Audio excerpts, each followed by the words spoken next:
One of the things we introduce is a model of leadership, because models help explain how things work. Once you have a good model inside of you, it can really inform and guide you in your work and really throughout your life. And what we use is the universal model of leadership, and that's where your development levels are staged between what we call reactive, creative, and integral. The people that are in the reactive stage, that's about 80% of the world, and it's cross-cultural around the world.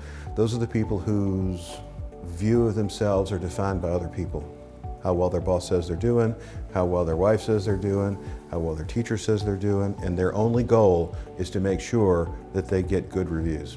There's a small portion of that, like 20%, maybe 15%, you can argue depending on where, that move upwards towards creative, and that's a person who has a goal outside of themselves. They're no longer worried about whether the community approves of the direction they're taking. They've set a goal for themselves, they want to build this business, they want to build these relationships, and they're going to focus on that to the exclusion of everything else. It's as though they put blinders on. Where the reactive person hears everything everyone says, the creative person only listens to things that support their direction towards their goal. Of that crowd, there's a really small community, like 5%, to move up to what we call integral, and that's the person that, yes, they have goals, a process they want to follow, but they look at the whole system.